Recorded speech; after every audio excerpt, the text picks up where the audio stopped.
யோசிச்சு பாருங்க, ஒரே இடத்துல ஒரே நேரத்துல 3 பேரா நீங்க இருந்தா எப்படி இருக்கும்? கேட்கவே தலை சுத்துதுல. இந்த படத்தோட ஹீரோயின் ஒரு சின்ன தப்பு பண்றான். அது அவள ஒரு மாய கப்பல்ல மாட்டி விட்டுடுது. அந்த நரகத்துல இருந்து அவ தப்பிக்கணும்னா அவளோட கண்ணு முன்னாடியே அவளோட ஃப்ரெண்ட்ஸ கொல்லணும். ஆனா கொடுமை என்னன்னா, அவ எத்தனை வாட்டி கொன்னாலும் அவங்க திரும்ப திரும்ப அந்த கப்பலுக்குள்ள உயிரோட வந்துட்டே இருக்காங்க. இது ஒரு முடிவே இல்லாத மரண விளையாட்டு. இந்த மர்மமான லூப்ல இருந்து அவ தப்பிச்சாலா இல்லையா பாத்திரலாமா? வாங்க. படம் பேரு triangle. Welcome to voice over Tamil பையன். படத்தோட ஸ்டார்டிங்ல ஜெஸ்ஸி அவங்க பையன் டாமி கூட இருக்காங்க. பையனுக்கு ஆட்டிசம் இருக்கு. அதனால அவனுக்கு உலகமே வேற மாதிரி தான் தெரியும். டாமி ஏதோ ஒரு பயத்துல அழுதுகிட்டே இருக்கும்போது ஜெஸ்ஸி அவங்க கிட்ட அதெல்லாம் வெறும் கெட்ட கனவு தான் கண்ணான்னு சொல்லி சமாதானப்படுத்துறாங்க. ஆனா அவங்க அப்படி சொல்லும் போது அவங்க கண்ணுல ஒரு பெரிய நடுக்கமோ பயமோ தெரியுது. ஏதோ ஒரு விபரீதம் நடக்க போகுதுங்கிற அந்த உள்ளுணர்வு அவங்களுக்குள்ள ஓடிக்கிட்டே இருக்கு. அவங்க பையன் டாமியை ஒரு பிரச்சனையில இருந்து காப்பாத்த அவங்க எடுக்க போற முடிவு தான் இந்த மொத்த கதையுமே புரட்டி போட போகுது. ஜெஸ் தன்னோட மன அழுத்தத்தை குறைக்க கிரேக் கூட ஒரு போட் ட்ரிப் போக பிளான் பண்றாங்க. கிரேக் வேற யாரும் இல்ல, இவங்களுக்கு க்ளோஸ் ஃப்ரெண்டு. இப்போ டாமிய ஸ்கூல்ல விட்டுட்டு அந்த ட்ரிப்புக்காக ஹார்பருக்கு வராங்க ஜெஸ். ரொம்பவே டயர்டாவும் இருக்காங்க.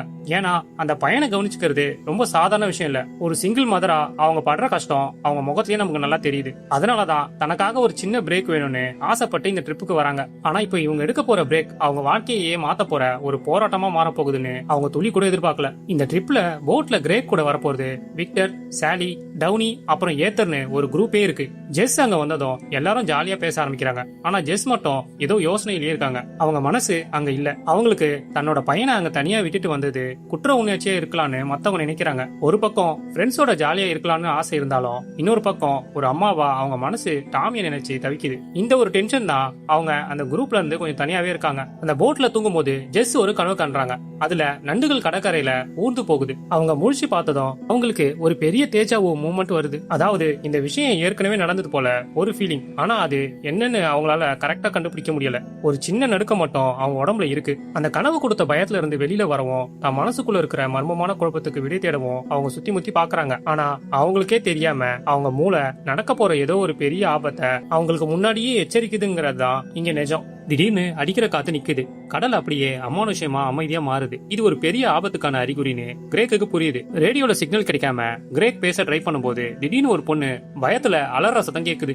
எல்லாரையும் யாரோ கொல்றாங்க, காப்பாத்துங்கன்னு ஒரு குரல் கேக்குது. ஜெஸ்ஸுக்கு அந்த குரலை ஏற்கனவே கேட்டது போல தோணுது. எப்படியாவது அந்த ஆபத்துல இருக்கிற அந்த பொண்ணை காப்பாத்தணும். அதே சமயம் அவங்களோட குரூப்புக்கு எதுவும் ஆயிடக்கூடாதுங்கிற பயத்துல அவங்க உறைஞ்சு போய் நிக்கிறாங்க. கொஞ்ச நேரத்திலேயே வானமே இருட்டாகி ஒரு பெரிய புயல் அவங்கள பயங்கரமா வந்து தாக்குது. அந்த ராட்சச அலைக்கு முன்னாடி இவங்களோட சின்ன போட் தாக்கு பிடிக்க முடியாம தலைக்கீழ கவிழ்ந்து எல்லாரும் மரண பயத்துல தண்ணிக்குள்ள தத்தளிக்கிறாங்க. இதுல ஏத்தர் மட்டும் அந்த புயலால காணாம போயிடுறாங்க. மிச்சம் இருக்கிறவங்க எப்படியாவது உயிர் பிழைக்கணும்னு அந்த கவிழ்ந்த போட்டு மேல ஏறி உட்கார்ந்துட்டு யாராவது காப்பாத்த வருவாங்களான்னு ஏக்கமா கடலை பார்த்துட்டு இருக்காங்க. அவங்க கண்ணு முன்னாடியே ஒரு உயிரை இழந்துட்டு அந்த அதிர்ச்சியில இருந்து மீள முடியாம ஜெஸ் நடுங்கிட்டு இருக்காங்க. திடீர்னு தூரத்துல ஏலஸ் அப்படின்னு ஒரு பிரம்மாண்டமான கப்பல் வருது. அப்பாடா செத்தோம்டான்னு நினைச்ச இவங்களுக்கு கப்பலை பார்த்ததும் தான் உசுரே வருது. எப்படியாவது அந்த கப்பல்ல ஏறி தப்பிச்சிடலான்ட்டு கிரேக் கத்தி எல்லாரையுமே உற்சாகப்படுத்துறான். எல்லாரும் அந்த கப்பலை பார்த்த சந்தோஷத்துல ஜாலியா இருக்கும்போது ஜெஸ் மட்டும் அந்த கப்பல் மேல யாரோ ஒருத்தங்க நின்னு இவங்களை வேடிக்கை பார்க்கற மாதிரி பாக்குறாங்க. அது யாரு, அவங்க ஏன் அங்க தனியா நிக்கிறாங்கன்னு ஒண்ணுமே புரியல. ஜெஸ்ஸுக்கு ஒரு பக்கம் நிம்மதியா இருந்தாலும் இன்னொரு பக்கம் அடிமனசுல பயம் ஆரம்பிக்குது. கப்பலுக்குள்ள ஏறினதும் அங்க யாருமே இல்ல.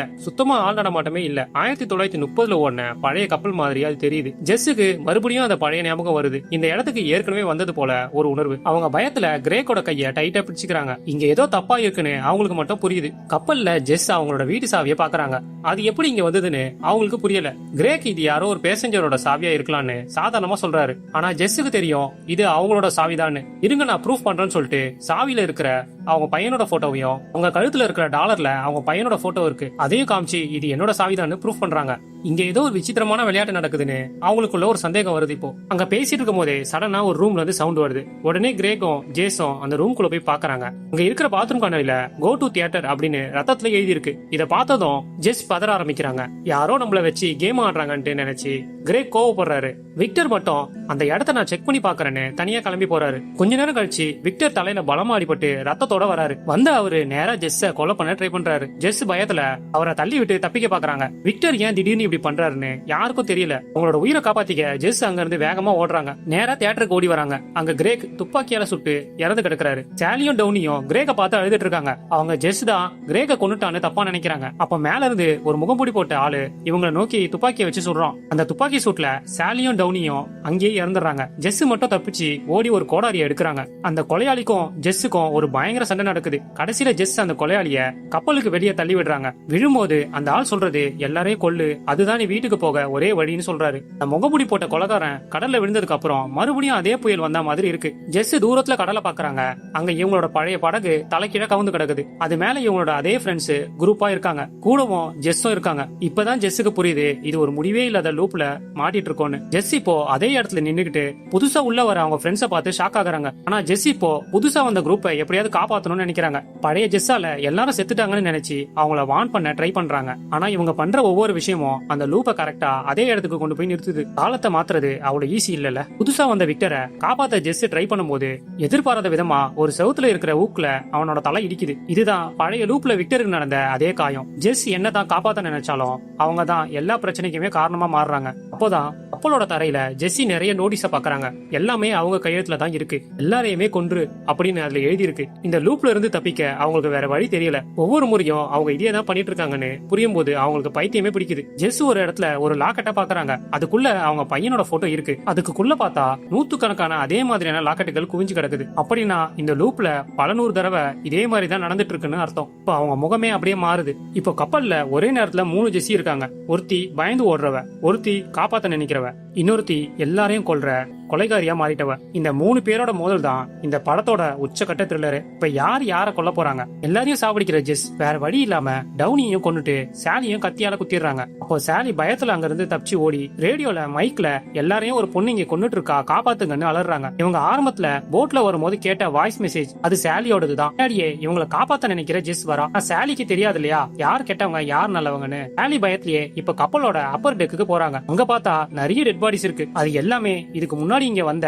அதே சாலியோட டெட் பாடிஸ் தான். ஒரே இடத்துல அதுவும் ஒரே ஆளோட நூற்றுக்கணக்கான டெட் பாடிஸ பாக்கும்போது ஜெஸ்ஸுக்கு அந்த இடமே நரகமா தெரியுது. சாலி கொஞ்ச நேரத்திலேயே அந்த டெட் பாடிஸ் கூடவே விழுந்து செத்து போறாங்க. ஜெஸ் இப்போ ஒரு முடிவுக்கு வராங்க. எல்லாரும் செத்தாதான் இந்த லூப் ரீசெட் ஆகும், அப்பதான் வீட்டுக்கு போய் பையனை பார்க்க முடியும்னு அந்த முகமுடியை இவங்க போட்டுக்கிறாங்க. இப்போ இவங்க தான் அந்த பர்லப் கில்லர். இவங்க தான் பழைய குரூப் சுட போறாங்க. கடைசியில என்ன ஆகுதுன்னா புது ஜெஸ் இந்த முகமுடி போட்ட ஜெஸ்ஸ கடல்ல தள்ளி விடுறாங்க. ஜெஸ் கடல்ல விழுந்து ஒரு கடற்கரையில முடிக்கிறாங்க. அங்க நண்டுங்க ஊர்ந்து போகுது. அவங்க காலையில கண்ட அதே கனவு இப்ப கடந்த காலத்துக்கு வந்துட்டாங்க. இப்ப ஜெஸ் வேகமா வீட்டுக்கு ஓடி போய் ஜன்னல் வழியே பாக்குறாங்க. அங்க காலையில இருந்த பழைய ஜெஸ் தன்னோட பையனை டாமிய திட்டிட்டு இருக்காங்க. அந்த ஜெஸ் ரொம்ப மோசமா நடந்துக்கிறத பார்த்து இவங்களுக்கு கோபம் வருது. தன்னோட பையனை காப்பாத்த இவங்க ஒரு பிளான் பண்றாங்க. ஜெஸ் எப்படியோ வீட்டுக்குள்ள போயிடுறாங்க. அங்க பார்த்தா அந்த பழைய கோபக்கார ஜெஸ் தான் பையனை அடிச்சிட்டு இருக்காங்க. இத பார்த்ததும் இவங்களுக்கு தாங்க முடியாத கோபம் வருது. இனிமே நான் தான் இவனுக்கு நல்ல அம்மாவா இருப்பேன்னு முடிவெடுத்து அந்த பழைய ஜெஸ்ஸ அங்கேயே போட்டு தள்ளுறாங்க. அந்த டெட் பாடிய ஒரு பேக்ல போட்டு கார் டிக்கில ஏத்துறாங்க. அப்புறம் டாமியையும் கூப்பிட்டுக்கிட்டு இனிமே பயப்படாத கண்ணா நாம நிம்மதியா இருக்கலான்ட்டு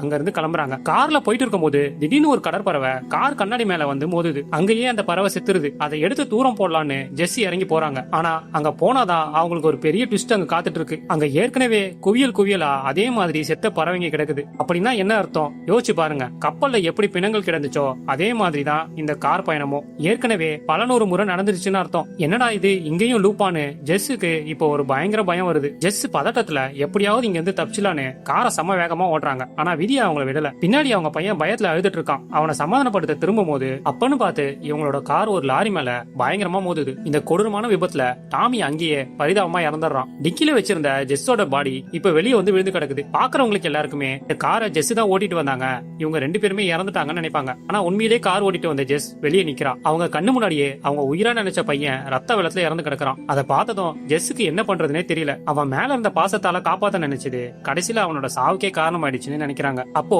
அங்க திடீர்னு ஒரு டாக்ஸி டிரைவர் வராரு. அவர் எந்த ஒரு பதட்டமும் இல்லாம ரொம்ப அமைதியா ஜெஸ்ஸி கிட்ட வந்து நான் உங்களை ஹார்பர்ல கொண்டு போய் விட்டுறேன்னு சொல்றாரு. அந்த டிரைவர் யாரு எங்க இருந்து வந்தாருன்னு ஒண்ணுமே தெரியல. ஆனா அவரோட பார்வை மட்டும் ரொம்பவே மர்மமா இருக்கு. ஏதோ எல்லாமே தெரிஞ்ச ஒருத்தர் மாதிரி அவர் பேசுறாரு. ஜெஸ் இன்னும் அந்த ஷாக்கிங்ல இருந்து வெளியில வரல. ஒரு நடப்பின மாதிரி ஆகிட்டாங்க. அதனால வேற வழி இல்லாம அந்த மர்மமான டிரைவர் கார்ல ஏறாங்க. யோசிச்சு பாருங்க, ஒரு பெரிய விபத்து நடந்த இடத்துல இந்த ஆள் மட்டும் எப்படி இவ்வளவு கூலா இருக்காரு. இந்த டாக்ஸி டிரைவர் ஜெஸ்ஸ ஹார்பர்ல கொண்டு போய் விடுறாரு. அங்க பார்த்தா கிரேக் அவரோட போட்ல வெயிட் பண்ணிட்டு இருக்காரு. ஜெஸ் மறுபடியும் அந்த போட்ல ஏறாங்க. ஏன்னா அவங்களுக்கு மனசுக்குள்ள ஒரு சின்ன நம்பிக்கை, மறுபடியும் அந்த கப்பலுக்குள்ள போய் எல்லாரையும் கொண்டுட்டா இந்த முறையாவது அவங்க பையன் டாமிய அந்த விபத்துல இருந்து காப்பாத்திடலாம்னு நினைக்கிறாங்க. ஆனா பாவம் அவங்களுக்கு தெரியல அவங்க ஒரு பெரிய நரகத்துக்குள்ள மறுபடியும் என்ட்ரி கொடுக்கறாங்கன்னு. இந்த கதையில இருந்து நம்ம புரிஞ்சுக்கிறது ஒண்ணுதாங்க. நம்ம வாழ்க்கையில ஒரு தப்பு நடந்துட்டா அதை மாத்தணும்னு நம்ம நினைக்கிறோம். ஆனா கடந்த காலத்தை மாத்த நினைச்சா அது இன்னும் பெரிய சிக்கல்ல தான் போய் முடியும். நடந்ததை ஏத்துக்காததுதான் ஜெஸ் பண்ண பெரிய தப்பு. கடைசியா ட்ரையாங்கிள் படம் சொல்றது நமக்கு ஒண்ணுதாங்க. நாம செய்யற செயலுக்கு நாம தான் பொறுப்பு. ஜெஸ் அந்த லூப்பை உடைக்கணும்னா அவங்க டாமியோட மரணத்தை ஏத்துக்கணும். ஆனா அவங்க அதை செய்ய மாட்டாங்க. அதனாலதான் இது ஒரு முடிவே இல்லாத லூப். இந்த வீடியோ உங்களுக்கு பிடிச்சிருந்தா